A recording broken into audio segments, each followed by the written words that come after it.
ನಮಸ್ಕಾರ ಸ್ನೇಹಿತರ, ಎಲ್ಲ ಹೇಗಿದ್ದೀರಾ? ತುಂಬ ದಿನ ಆಯಿತು ಯಾವುದು ವಿಡಿಯೋ ಮಾಡಿದ್ದಿಲ್ಲ. ಬಟ್ ಇವತ್ತು ಆಗಸ್ಟ್ 15 ಇರೋದ್ರಿಂದ ನಮ್ಮ ಎಮ್ಮೆ ನಗರ, ವಿಜಯನಗರ, ಹೊಸಪೇಟೆ ಡ್ಯಾಮ್ ಹತ್ರ ಬಂದಿದ್ವಿ.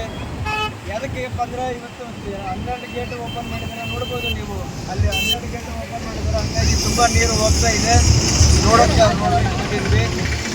ಇನ್ನೊಂದು ಏನಪ್ಪ ಅಂದರೆ 19ನೇ ಗೇಟು ಕಟ್ಟಾಗಿದೆ ಅಂತ ಹೇಳ್ತಾ ಇದ್ರು. ಹಂಗಾಗಿ ನೀರು ತುಂಬ ಹೋಗ್ತಾ ಇದೆ. ಯಾಕೆ ಇರೋದ್ರಿಂದ ನೀರು ತುಂಬ ಪೋಲ್ ಆಗ್ತಾ ಇದೆ ಅಂತೇಳಿ ನಮ್ಮ ರೈತರು ಇಲ್ಲಿ ಒಬ್ಬರು ಹೇಳ್ತಾ ಇದ್ದಾರೆ. ಅವನಂತ ಕೇಳೋಣ. ಯಾಕೆಂದರೆ ನೀರು ತುಂಬ ವೇಸ್ಟ್ ಆಗ್ತಿರೋದು. ವರ್ಷಕ್ಕೆ 2 ಬೆಳೆ ಬೆಳೀತಾರೆ. ಬಟ್ ಈಗ ಅವ್ರು ಒಂದೇ ಬೆಳೆ ಬೆಳಿತಿದ್ದೀವಿ ಅಂತಂದರೆ. ಬಟ್ ಅವ್ರನ್ನ ಕೇಳೋಣ ಬನ್ನಿ, ಅವರ ಅಭಿಪ್ರಾಯ ಏನು ಹೇಳ್ತಿದ್ದಾರೆ. ಅಣ್ಣ, 19ನೇ ಗೇಟ್ ಕಟ್ಟಾಗಿದೆ, ತುಂಬ ನೀರು ಭಾಳ ವೇಸ್ಟ್ ಆಗ್ತಾ ಇದೆ. ನಿಮ್ಮ ಇದರ ಅಭಿಪ್ರಾಯ, ಅನಿಸಿಕೆ ಏನು? ಇದು ಗೇಟ್ ಕಿತ್ತ ಇರೋದ್ರಿಂದ ರೈತರಿಗೆ ಭಾಳ ಅಭಾವ ಆಗ್ತದೆ. ನೀರಿಂದ ಭಾಳ ಕಷ್ಟ ಐತಿ ಇವಾಗ. ಈ ನೀರು ಕಡಿಮೆ ಆದಂಗೆಲ್ಲ ರೈತರಿಗೆ ಮುಂದೆ ಬೆಳೆಗೆ ಎಲ್ಲ ಇದಾಗ್ತತೆ. ಮುಂದೆ ಏನು ಮಾಡ್ತಾರೇನೋ, ದೇವ್ರು ಮಳೆ ಬಂದ್ರೆ ಭಾಳ ಬೇಸ ಆಗ್ತಿದ್ದು. ಇಲ್ಲದ್ರಿಗಿನ ನೀರೆಲ್ಲ ಖಾಲಿ ಆಗಿ ಭಾಳ ಅಧ್ವಾನ ಆಗ್ಯಾರ. ರೈತರಿಗೆ ಭಾಳ ಗೊಂದಲ ಐತೆ. ಹಂಗಾಗಿ ಸ್ವಲ್ಪ ಮೇಲ್ಮಟ್ಟಕ್ಕೆ ಎಲ್ಲ ತಿಳಿಸಿ ಹೇಳಿ ಸ್ವಲ್ಪ ಗೇಟ್ ಜಲ್ದಿ ಕುಂದಿರಿಸಿದ್ರೆ ಭಾರಿ ಒಳ್ಳೇದು. ನಿಮ್ಮ ಅಭಿಪ್ರಾಯ? ಆದಷ್ಟು ಬೇಗ ಈ ಗೇಟ್ ರೆಡಿ ಆಗಬೇಕು. ಅದು ಕ್ಲೋಸ್ ಆದರೆ ನೀರು ಕಡಿಮೆ ಸ್ಟಾಕ್ ಆಗ್ತದೆ, ಮತ್ತೆ ರೈತರಿಗೆ ಉಪಯೋಗ ಆಗ್ತದೆ, ಅನುಕೂಲ ಆಗ್ತದೆ. ಇಲ್ಲಿಗೆ 5-6 ದಿನ ಆಯ್ತು ಹಿಂಗೆ ನಡೆಯಕತ್ತೈತೆ. ಅಲ್ಲಿ ಮಾಡ್ತಾರ ಇಲ್ಲಿ ಮಾಡ್ತಾರ ಅಂತ.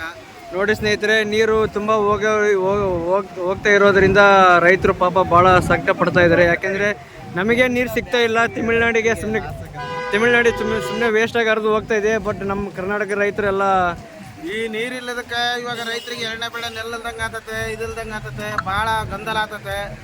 ಈ ರೈತರು ಭಾಳ ಇದಾಗ್ಬಿಟ್ರ. ಎಣ್ಣೆ ಕುಡಿಯೋ ಪರಿಸ್ಥಿತಿ ಬರ್ತದೆ ನಾಳೆ ಮುಂದೆ ಒಂದು ದಿನಗಳಾಗ. ಸಾಲ ಮಾಡಿ ಮಳೆ ಐತೆ ಏನು ಕಾಣೋದಿಲ್ಲ ಅಣ್ಣ, ಹೇಳೋಣ. ಮಳೆ ಐತಿ ಏನು ಕಾಣಕ್ಕಲ್ಲ. ಮಳೆ ಕಡಿಮೆ ಆಗ್ತಪ್ಪ ಅಂದ್ರೆ ನಮ್ಗೆ ರೈತರಿಗೆ ನೀರಿಂದ ಅಭಾವ ಜಾಸ್ತಿ ಆಗ್ತದೆ. ಬಟ್ ನಿಮ್ಮ ಅಭಿಪ್ರಾಯ ಏನಪ್ಪ ಅಂದ್ರೆ ಗೇಟು ರೆಡಿ ಆಗ್ಬೇಕು, ನೀರು ಬಂದ್ ಆಗ್ಬೇಕಲ್ಲ ನಿಮ್ಮ ಅಭಿಪ್ರಾಯ? ಬಂದಾದ್ರೆ ನಮಗೆ ನೀರು ಅನುಕೂಲ ಆಗ್ತದೆ. ಓಕೆ ಸ್ನೇಹಿತರೆ, ಆದಷ್ಟು ಬೇಗ ಗೇಟು ರೆಡಿ ಆಗಲಿ ಅನ್ನೋದು ನಮ್ಮ ಅಭಿಪ್ರಾಯ, ಅವ್ರ ಅಭಿಪ್ರಾಯ. ಯಾಕೆಂದರೆ ನಮ್ಮ ವಿಜಯನಗರಕ್ಕೆ, ನಮ್ಮ ಊರಲ್ಲಿ ನೀರಿದ್ರೆ ನಮಗೆ ಲಾಭ ಅಲ್ವಾ? ಹರಿದು ವೇಸ್ಟ್ ಆಗೋದ್ರೆ ಲಾಸ್ ಆಗುತ್ತೆ. ಜಲ್ದಿ ರೆಡಿ ಆಗಲಿ ಅಂತೇಳಿ ಮನವಿ ಮಾಡ್ತಾ ಇದ್ದೀವಿ. ನಮ್ಮ ರೈತರಿಗೆ ಅನುಕೂಲ ಆಗಲಿ ಆದಷ್ಟು ಎಲ್ಲ ಒಳ್ಳೆ